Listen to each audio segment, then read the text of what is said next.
Cashflow Diary Podcast, episode 538. Welcome to yet another exciting episode of the Cashflow Diary Podcast, the podcast that teaches you insider tips, tactics, and strategies for creating leverage streams of cash flow into your life. Learn from top-performing entrepreneurs, business owners, investors, and thought leaders from across the globe as they share their secrets to success. Like what you learn on this and other Cashflow Diary podcast episodes? Go to learninvestingnow.com and sign up to receive powerful tips and information that will help you succeed as an entrepreneur and investor. Now, here's your host, investor, entrepreneur, business owner, educator, speaker, author, and master facilitator of Robert Kiyosaki's cash flow game, Jay Massey. All right, ladies and gentlemen, welcome to another episode of the Cashflow Diary Podcast. I'm your host, Jay Massey, and I'm glad that you are here today because we have a very unique experience today. And you're like, how could it be that unique, Jay? Well, here's what we have. Many of you've gone to, your elementary schools, your high schools. Some of you've gone to college. Some of you even went for more. But one of the things that I find unique in today's education system is the fact that many of those who are teaching subjects haven't actually done the subject that they're teaching. But yet today, that is not the case. And I'm excited for that because I think there's a difference between academic learning and experiential learning, and we've got the cross between the two in a CEO who is also a professor. This is exciting to me, and it should be exciting to you because we are going to learn, in my opinion, about a topic that I think many of us have challenges with, and most importantly, need to think about as we can continue to grow our businesses. What are we going to be talking about today? Well, we've all spent a lot of time, a lot of money, a lot of effort thinking about the customer experience, your UI, your UX in your app, and you're trying to figure out exactly the customer's journey and their path and how to keep them coming back and make sure that they engage with your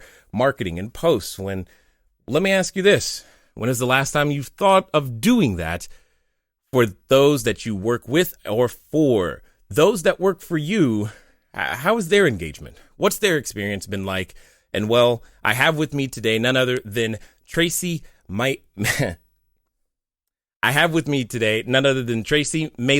the CEO of DecisionWise, and that's literally what their business does. He's also the professor of organizational effectiveness at BYU. His company currently operates in a number of countries, but what I'm excited about is how he's been out there changing lives and spreading his knowledge. Has a new book, Engagement Magic, 5 Keys for Engaging People, Leaders, and Organizations. And we're going to talk a lot about that today. So let's get ready to listen, learn, and to love Tracy Maylett. Tracy, how you doing? Good, Jay. Thanks for the opportunity. Appreciate it.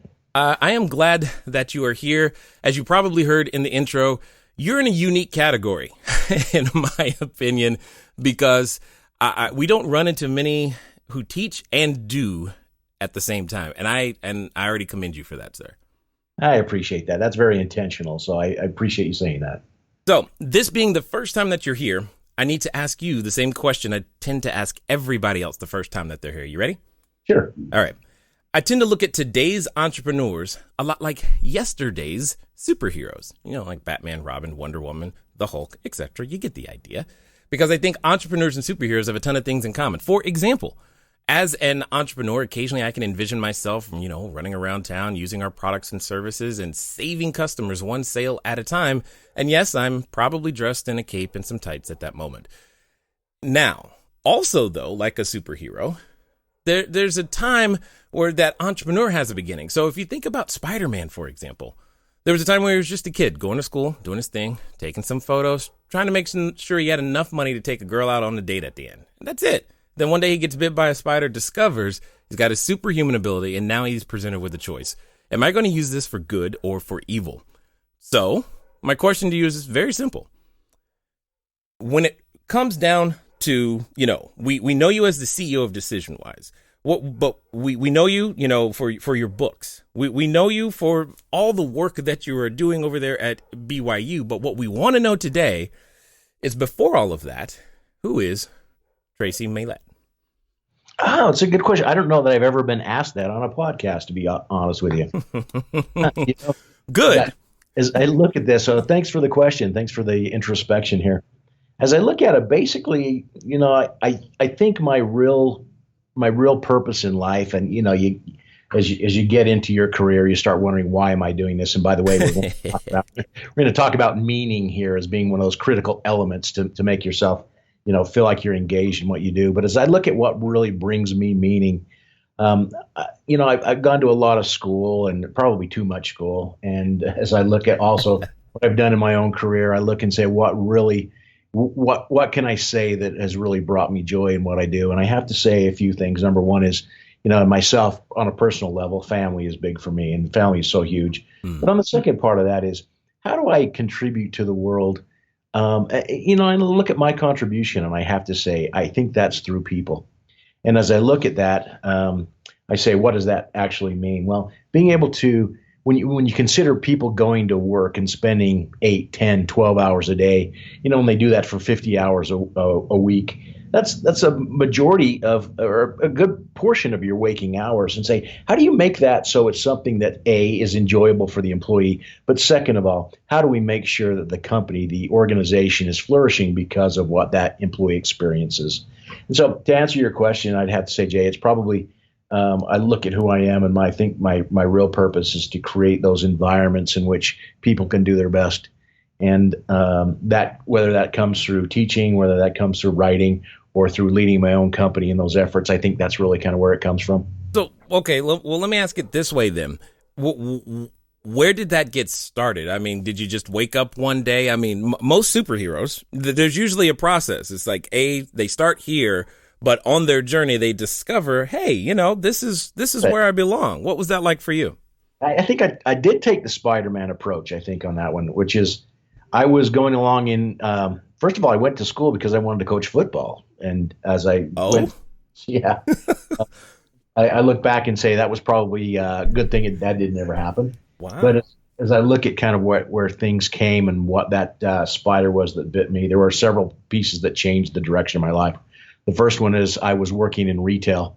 And as I worked in retail, I realized that what I appreciated about retail was understanding how to take care of that customer, care of the employees in the process. And so I geared my career a little bit more towards the employee piece of that, and then ended up going into human resources.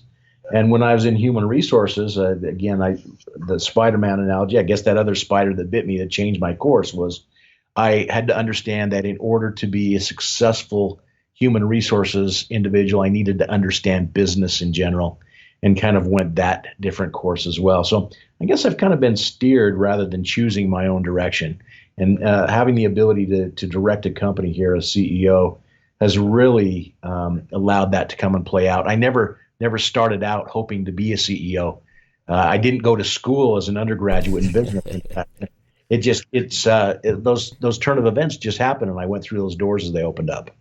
Interesting. And that's usually what happens, is that it evolves, we mature, we discover. It's not often that we have someone here on the show where they go, yeah, I knew I was going to be an entrepreneur from the beginning. I was just born that way. I was selling diapers to my friends in kindergarten. I mean, no. That doesn't happen all the time. And there's usually this self-discovery process. Now, interesting for me anyway, is that you have more letters after your name that I have never seen in my entire life. I need some explanation. I mean, this Ed.D, SPHR, SHRM-SCP. I don't even know what that is. But those are just initials to impress my teenagers, and it doesn't work. So, no doubt. But they've got to be a part of your journey in some way. Oh, they are. That the EDD is a doctorate of education, and basically my doctorate is in organizational change and understanding the way people make organizations change and happen. That starts all the way from the brand new entrepreneur that starts out with one individual, him or herself, all the way up to the Fortune 100 companies that have tens of thousands of employees. And then the others are really focused more. I do have an MBA, so I understand the business portion of this, and that's been extremely valuable in my career. And then the others are related to human resources type certifications. But it's been a wonderful journey, and I wouldn't change any of that. No doubt, no doubt. Now, this is interesting to me, especially coming from your journey. I know that there's always this point in every entrepreneur's life where, you know what, they discover, oh, I have something special. And then they go, I can offer it to other people. But that once that decision point or realization point happens, that has to be followed up with a decision that sometimes is met with resistance and challenge. So I'm really interested to hear how someone with all the credentials, all of the work history, all of that background and training says, you know what, I'm going to go do my own thing. What was that like? I love that question. It's, as I look back, 25 plus years ago, as I'm sitting in my college dorm and talking to my roommates who are all business majors. And they were those people that said, I'm going to go out, and a couple of them, I'm going to be an entrepreneur. And then a couple of them were, I want to be a CEO of a company. And I thought, you folks are crazy. Why would you want to do that? Why would you want to take those risks? And I saw that as just really a risk. Uh-huh. And as I started working for large organizations, and I worked for a couple that were just great organizations, I realized that I could control my own destiny better if I were the one calling the shots than allowing someone up at the top of the company of 30,000 employees making that call for me. And that really appealed to me. I didn't intentionally start out wanting to be a CEO or an entrepreneur. But when those opportunities came up and I realized that this is an opportunity for me to do what I want to do, to change my own destiny and shape that, that's what really got me excited. I wish I could say it was because of some wonderful cause that I was trying to support, but that's not the case. It was quite selfish. It was being able to see, I have a contribution here I can make. The way to make that happen is for me to be in control of that destiny. And that's where the entrepreneurial spirit came from. Got it. Okay. This is good. And I like it. So what I'm hearing in that is risk as you had previously defined it. Well, it just changed. You redefined what risk meant. It was at one time in your life, risk meant this. And you're like, I'm not going down that path. And then it's like, oh no, risk means this now. So I need to, change some things up. And I get that. A number of entrepreneurs, we don't start out, necessarily thinking that way. But there's something that you said that I've got to dig into, because you used the phrase, I didn't intentionally start out. And I know that there's a number of people listening who didn't intentionally start out thinking that their business was going to grow beyond them. And they would then have to learn to attract other people. And then they'd have to learn how to keep other people. Then they'd have to learn how to motivate other people and compensate other people. And then it becomes something so far removed than what they originally thought they were doing. They're like, man, I'm not actually interfacing with the customer anymore. And they're missing being on the court in that way. I'm curious to know what you would say to that entrepreneur who's in that transition, because, well, you wrote the book on how to attract, retain top performers and drive results. That makes sense. Well, let's talk about the difference between a founder and an entrepreneur. And often we confuse those words. We use them as if they're the same word. But when you look at a founder is that individual, as the name implies, that is the one who starts that organization. Mm-hmm. That organization can be all the way from a nonprofit to a 3-person show to a large corporation. And there's something about a founder that is fairly unique. I don't know that I have the founder in me as much as I do the entrepreneur. Okay. So the founder is the person who basically starts the organization. The entrepreneur is that individual who is able to look at various, first of all, understand the purpose and the vision and the strategy of the organization that he or she runs, and is able to match that to a need out in the world. And an entrepreneur can actually be somebody that remains with that company in an entrepreneurial role for 30 years. An entrepreneur also does not have to be the top of the organization.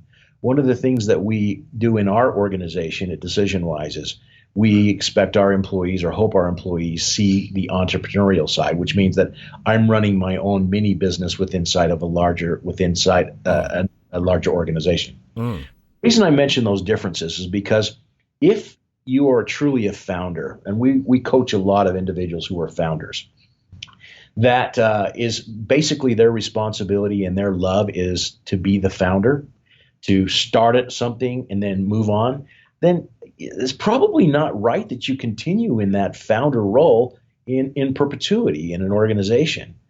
Now, we do have a lot of founders who are also entrepreneurs. And those entrepreneurs find new opportunities in everything that they do. They find new ways to match market needs with the strategy of the organization.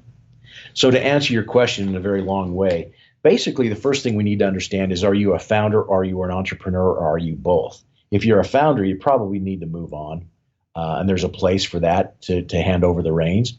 If you're an entrepreneur, then that excitement continues. You continue to find new ways to be a founder in different ways and make that happen. Interesting.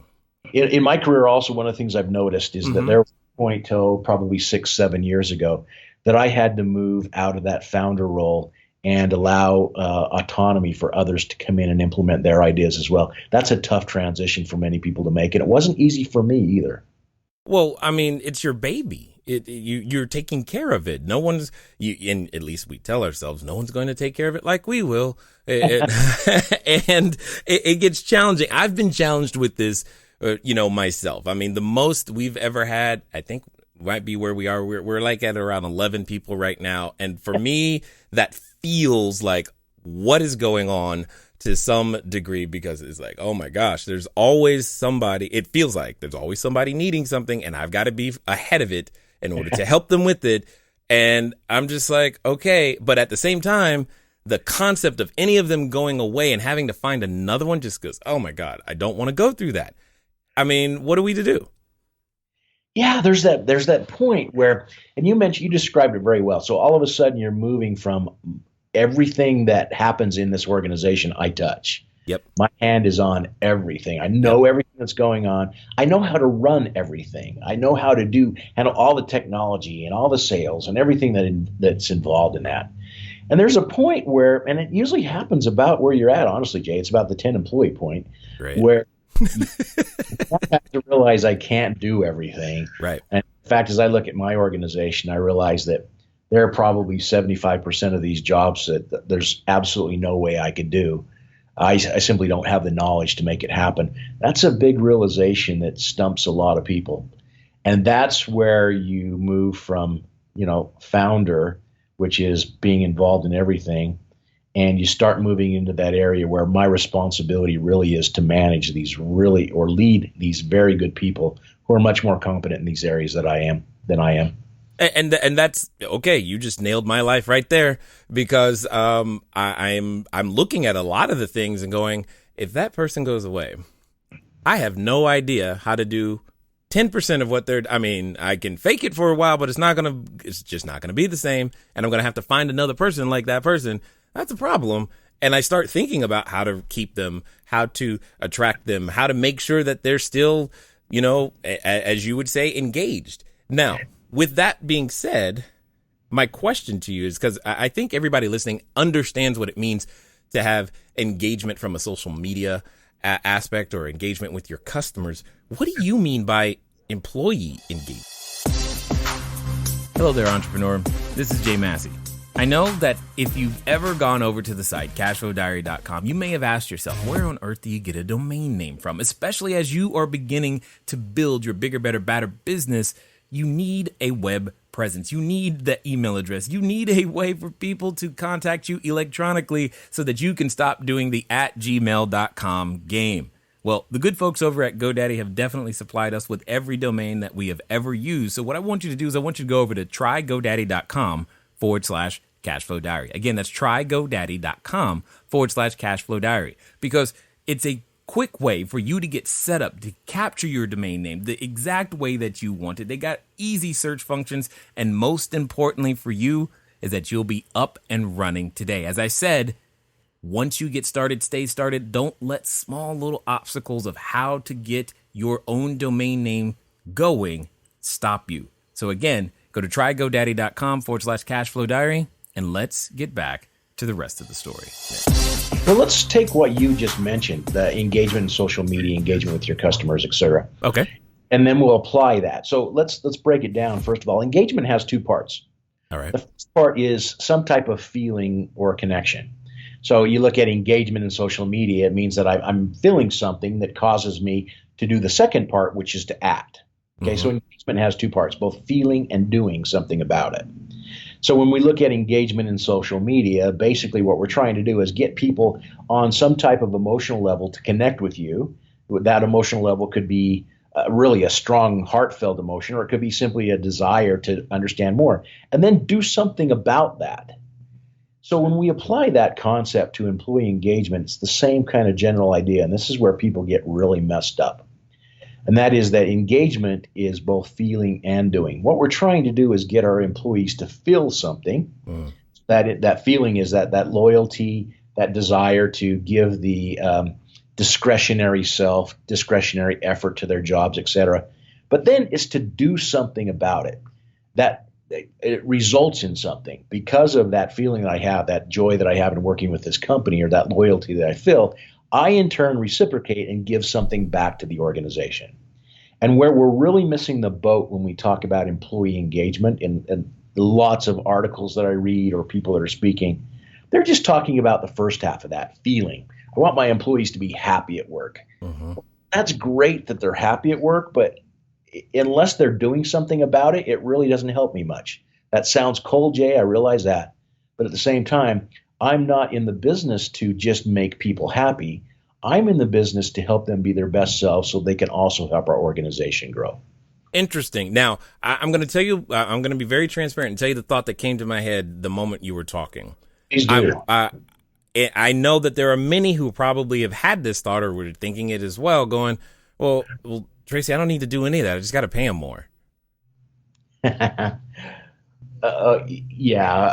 The reason I'm at a loss for words here is because I'm actually smiling and laughing. You don't know how many times I've heard that same thing. Oh, I can imagine it's more than once. That's why I'm saying it, though, because I know that those that are listening are thinking the same thing. Like, why do I need to even bother with that when I can just pay them more? But at the same time, I think what you're saying is that paying them more doesn't always actually still doesn't get the result. It doesn't. I'm going to put my nerd hat, my professor hat on here and talk about what's called the adaptation principle. Okay. There's a term in organizational psychology that's called a hygiene factor. Let me explain that for just a second, because I think it'll make sense the way we answer this. Hygiene factors, it was defined by a gentleman by the name of Herzberg a number of years ago. And he said hygiene factors, I'm just going to reduce this to really simple terms, and that is hygiene factors are those things about our job or the work that we do that do not necessarily motivate us, but the lack thereof cause us to be demotivated or dissatisfied. I'll give you an example of this. We had an automotive firm contact us a number of years ago because they had an assault in one of their parking lots, and I apologize for that picture. But an assault in one of their parking lots where one of their employees was messed up pretty bad, and it was very unfortunate. An employee was robbed. And they contacted us because of the way that just destroyed the culture. As you can imagine what that would do to an organization. Right. Well, let's look at that for a second. And we were able to work with these folks, and it was a wonderful experience overall and kind of changed the way things happen. But the fact that you're safe at work does not cause you to be motivated. So when was the last time you said, I'm going to go to work today and I'm so excited because I'm safe?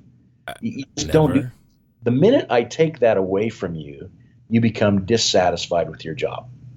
Okay, so that's a hygiene factor. When I pull that away, or it's not what I need it to be, I become dissatisfied. But just having that there does not cause me to be motivated. So now let's translate that to pay for just a second. One of the things that we find with pay is that it's a hygiene factor. Okay, so some of the studies that we've done is if I give an employee who's making, say, $50,000 a year, if I give that employee a $500 bonus, that's a decent bonus. That feels pretty good. Psychologically, that bonus lasts about as long as it takes for them to spend it. So honestly, that lasts about 10 days is what we find. So that extra increase that you just gave them, psychologically, that excitement lasts about 10 days. When we talk about people leaving in organizations and we do exit surveys, we do a lot of those, when employee leaves, find out why did they leave. And the managers often say it's because they're making 5% more down the road. Yet we ask that employee, and very rarely does that come up. Once in a while, it comes up as the first thing they say, but we dig into it more, and they say, no, actually, I'm leaving because I don't like my boss, or because I have opportunities to grow further on down the road. And that's what we call the adaptation principle. What happens is when we receive something, we adapt to that very quickly. So if I give you a $10,000 raise, or you give me a $2,000 raise, I adapt to that very quickly. I'll give you another example of this, and that becomes the new norm. Let's suppose I roll out some awesome perks to my employees. I say, all right, everybody, we're going to take you to, we're going to bring in and have Taco Tuesdays, because it's a cool idea. Taco Tuesdays. Well, I find that's wonderful. And by the way, if you take that away from me, you're going to hear about it. There's a certain point that I adapt to it, and it just becomes the norm. It's what happens. It's what we do. And then I'm really excited until I find out that the company down the road has Fajita Fridays. Then now I'm ticked. And I'm even more upset when I find out the company next to us has Margarita Mondays. I'm really upset because what I'm doing is I've adapted to something. So my long answer there is what happens with compensation is it's a hygiene factor. It is something that has to be there in order to meet our needs. But it doesn't cause me to be more engaged or more motivated. If I receive 5% more, I'm not going to now give 110% versus 105%. It just doesn't happen. We also adapt to that new level of pay, and it becomes our new standard. Mm-hmm. We have to keep raising and raising and raising that standard to get that short-term boost that may only last 10 days. And I guess here's the obviously then the question that's coming to my mind is there's this diminishing returns as what you're saying, and I understand that, and there's only so much I can even pay anyway and still keep the business profitable, all these other things. If we are adapting to everything, it doesn't seem to matter what I could give. There's nothing I can give them, or is there? That's why we have to look at the other side of the equation. All right, so I love what Daniel Pink says about pay. Pay is what's needed until we can take the issue of pay off the table. All right. So what that means is we still have to pay your employees enough so that they're meeting market value, that they're meeting their own needs, and then pay is taken off the table. So to answer your question, what is next? Well, that's what we've spent the last 10 years doing. In all honesty, that was the question that we started out with. It started particularly around the time of the recession, when what was happening is employees were without jobs, and all of a sudden just to have a job they were grateful for that job. It didn't mean that they were engaged in what they did. So what we did is we started this massive database. And over the last 3 years in particular, that database has now grown to 34 million survey responses. So it's the largest sign of its kind. And we're asking the question, what causes you to engage in your work, in your life, just as a customer, whatever that may be? What causes you to both feel and act because of that? And as we look at engagement, one of the things that we find very clearly is that there were 4 things that stood out. And then as we did more research, we found a 5th. And we call these our keys for engaging people, leaders, and organizations. And it's easy to remember by the acronym MAGIC. All right. So we didn't set out to start, but that's where it came in. Got it.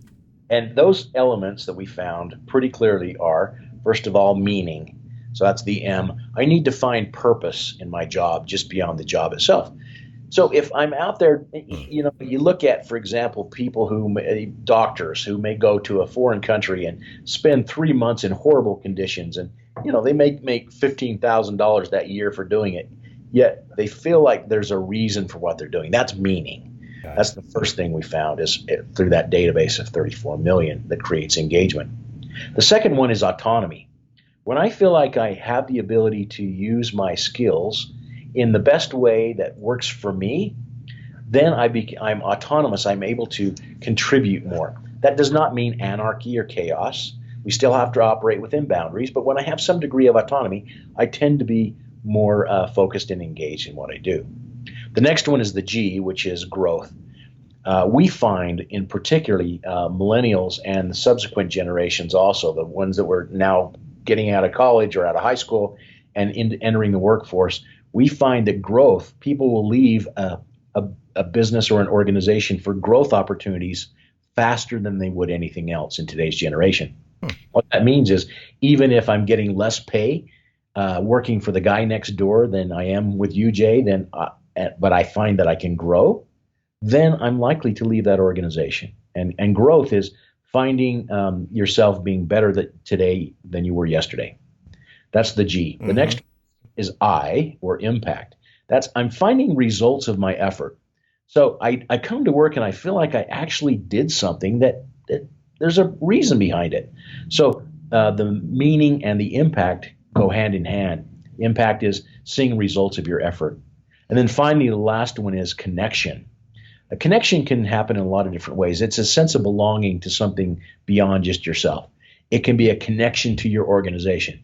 Jay, you do some cool things in your organization. To be able to work with individuals who have different ideas and spread these concepts, that to me is appealing. So I may be connected to your organization in that way. It may be a social connection. I just like the people that I work with. It may be a connection to the mission of what we do. But I find a sense of belonging to something greater than myself. And we find that when those 5 elements are present, whether that's at work or at home, or it may be a community or a church or whatever that may be, when those elements are present, then I tend to engage in what I do. And the money piece, so long as it meets my basic needs, it's not a motivator. These 5 pieces are. Interesting. So again, going to be transparent with the thought that I know I was having, and that I'm going to say to a lot of the audience is here's what you just said. I'm interpreting everything you just said, and I'm going, you know what you're saying right now is you're saying in a very nice way, you employers out there, myself included, if you're just leaning on pay, we're being lazy. Yeah, that's it. That's the lazy leader's way of trying to resolve a problem or avoid a problem. Yeah, and it doesn't work. Yeah, well, and as you were talking, I'm writing notes, and I'm just going, oh, I do that one, I don't do that one, and then it's like, how could I do that one? And at least bringing this conversation to the forefront in your book, Engagement Magic, is a great idea to have us thinking about this, because again, there's only so many people you can talk to on a daily basis, but yet at the same time, I think if more of us were doing this and thinking about it, it would help. But I have a question, because when it comes to meaning, like the purpose, I can see how I, as the leader, can help people understand that one. That one, I can like, oh, okay, I can take responsibility for helping them see the meaning and helping them understand. Yeah, you may think you're only in the quote unquote customer experience department, but let me tell you, here's how you are impacting the company, and here's what it means, and here's the difference that it's making. But my question though is that autonomy one. How do I'm like, use the skills in the best way that works for me? Help elaborate if you can. You got it. That's one that a lot of leaders have trouble with, because they think that autonomy, what we're saying is, let them do whatever they want to do. Well, that's not the way to run a business. That's anarchy or chaos. Not what we're doing. What we are saying, and we talk a lot about this in the book and employee experience, what we're doing is saying there is set expectations and then allow people to run within those expectations or boundaries. So let's suppose that, let's look, for example, at a soccer field. The soccer field, you have rules that you have to abide by. You have a playing field that you have to play within. So those are your constraints. Those are your boundaries. And what happens is a lot of leaders, a lot of managers aren't very good at sharing those boundaries with their team. They're not very good at saying, here are the rules, here's the playing field, here's what you do. And then also many are not very good at allowing people to play the game within those boundaries.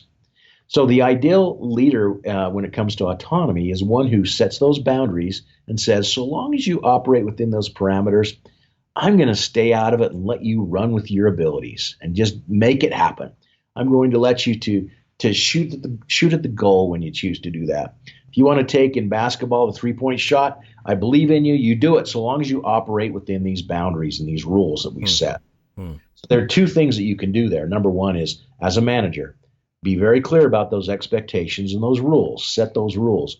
But then second, step back and let people do their best within those boundaries. And you'll be surprised at what happens. I like that. I like that a lot. It also might mean some of us, I mean, I can hear people right now going, I might have to change my interview process if this is what I'm going to do, but okay. Back to one of your first questions, and that is, how do we take the entrepreneur, that founder, and when you run into those difficulties of letting go? It's the autonomy in magic that hits at that point, to where you have to say, what I'm going to do is I'm going to hire the best people, I'm going to set the boundaries, and then I'm going to step out of their way and let them work their magic, let them make it happen. Yeah.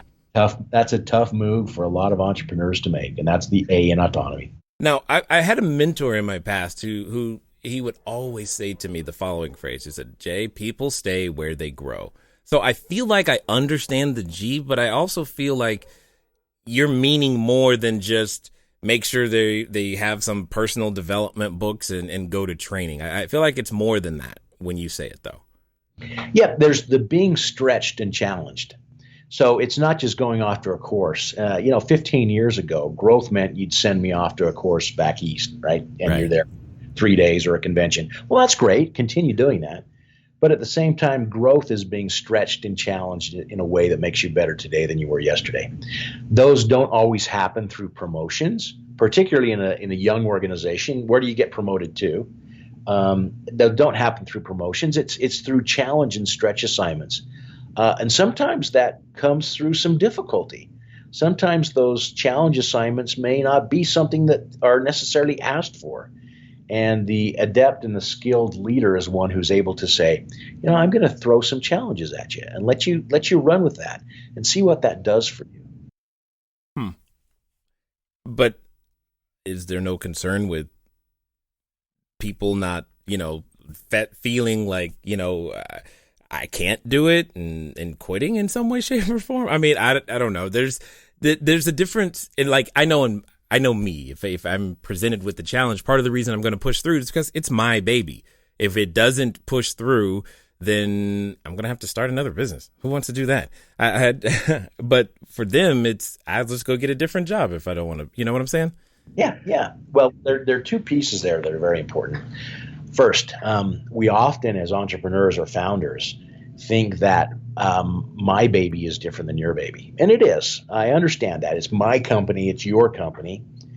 We often think that the only way to get employees to step up to the plate is by paying them more, like you just said. But really, honestly, when was the last time you went to work or your employees came to work and said, I sure hope today is boring.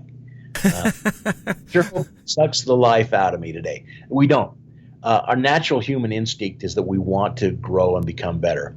And we tap into that, it really helps. So that's the growth piece. The second part of that is the term that's called in psychology the zone of proximal development. And what it means is that there are certain things that we do that are too easy for us, and we become frustrated. There are things that are in the zone that we do. It's the flow. It just is natural for us. It's on autopilot for us. It's like driving down the interstate and turning off at an exit that you go home every single night, and you don't even realize that you did that. You get home and don't realize the steps that you took. It's because we're on autopilot, and that's where most employees function, is in that autopilot. There's also that area to the extreme, which is too difficult for us, and that becomes a true stressor for us. I do too much of this and I'm going to be stressed forever. But then there's that sweet zone that's called the zone of proximal development. That's just enough to stretch us and challenge us, but it's not on a long-term basis, so much so that it becomes a stressor for us. And the ideal leader is one who can understand that employee and say, I think I can stretch her just a little bit with this assignment. And I'd like to sit down with you and talk to you about that. That's the zone of proximal development. And that's where growth really happens. Man, I don't know if professors and teachers have changed over the years or what, but I know this. if you were one of my professors, I probably wouldn't have dropped out of college. That's all I'm going to say right there. Because as I'm listening to you, I'm like, wow, this is useful, and it's done in a way that I can actually do something with it. And the fact that you write books to help those of us, be able to access what it is that you do, I think is amazing. And even with all of that, I want to keep talking, but what I must do is that I know that there's a number of individuals who have listened this far, who want to know more, who want to find out more about what you've got going on at DecisionWise, or maybe even pick up a copy of one of your books. What's going to be the best way for them to catch up with you? There are two ways. The first one is go ahead, visit our website, DecisionWise.com. That's all one word, DecisionWise.com. You'll find some information there. We don't just post information about our services, but we actually provide a lot of content there. You'll have access to webinars and podcasts and things like that, as well as blogs. Second way is we'll just mention those two books. The first one is the Employee Experience: How to Attract Talent, Retain Top Performers, and Drive Results. That was published by Wiley. It's called the Employee Experience, where we do talk about how do you make that the ideal experience for your employees and yourself. And then the last one, which we published in January, is Engagement Magic, which you just mentioned. That's been a wonderful book, and it received a lot of good press. And it's been exciting to write that because I think it applies to both individuals and organizations, as well as the leaders in those organizations. So thank you for that opportunity. Yeah, no problem whatsoever. I think and hope that a number of the entrepreneurs listening follow through, because we all have this challenge. And even if we're the only one, how do I keep myself engaged can be the challenge. Now, as we wind down, I've got a final question for you, because I'm curious to hear your answer. Because here's what I know. I know that somebody listening, as they've listened this entire time, they've gotten to this point where I like to call it the precipice of decision. They were at one spot when they started listening. They were thinking they needed to make a decision, but now they're like, you know what? That's it. I can do this. I can go beyond 10 employees. I can actually get my first employee. You know what? It's time for 1,000 or 2,000. I can make this happen. I can implement this stuff. We can expand and make our vision bigger and better. Now, even though they're there, like I know, Tracy, that when you reach that precipice, oftentimes you have a companion, and that companion tends to come in the form of a voice, and it's a voice that reminds you. It's like, ooh, do you remember what happened last time you hired somebody? Ooh, that didn't go well when you tried that. I mean, do you even have an employee manual? I mean, like, when's the last? I mean, really? You, HR? Are you sure? And for some people, they're actually related to that voice. So my question to you is as follows. Let's pretend that this time it's going to be different. They're going to follow through, and they're going to do so in the next 24 to 48 hours. They're going to do exactly what you suggest. So my question is simple. What do they do? Oh, excellent question. There are two things. Number one is our research has very clearly shown that a leader who is engaged is 213% more likely to have a team that's engaged. So my message there is, if you're not excited about what you do and you're disengaged, whether you think that's showing or not, I can promise you it is showing. So the first thing is, I need to address I need to look at the man in the mirror first. I need to address that. And if I am engaged, then I'm much more likely to engage the team. The second part of this is just something to remember. And that is, remember that your business or your organization is technically just a legal construct. What that means is it's just a piece of paper that says you formed this corporation or this limited liability company. What makes your business go is the people in your business. And if you can focus on creating that people experience, then the financial results will follow. But we often mix that up. We put that backwards. So my second piece of advice would be, focus on creating that employee experience, and they'll take care of the rest of it for you. They're the ones that interface with the customer. It's not you all day long. They're the ones that determine whether that product is good. They're the ones that understand the 75% of your business that you don't. Focus on creating their experience rather than the other way around, and the results will follow. I love that 100%. Like I said, I appreciate you living at what some would even call a double life when you're a professor and an entrepreneur at the same time. I can't even imagine the cognitive dissonance that you can sometimes have to deal with other people and all this other stuff. But you're out there, you're sharing it, you're making it happen.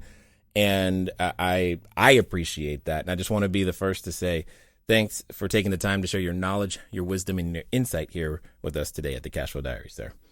Thank you. Wouldn't change a thing. I appreciate your time. All right, ladies and gentlemen, you know what time it is. It's time for you to move at the speed of instruction. What does that mean? That means get over to DecisionWise. That means pick up a copy of the book. That means when you pick up the copy of the book this time, read it and do what it says. Because you know, like I know, you learned some things today. You had many epiphanies going, ooh, I should do that. Ooh, I could do that. Wonder what happened if I did that. You had that thought. And now it's your chance to go and implement it at the end of the day. Remember, you focused on your customer experience. Now it's time to think about the employee's experience as well. Ladies and gentlemen, it's been fun talking to you today. I look forward to talking to you soon. Until next time.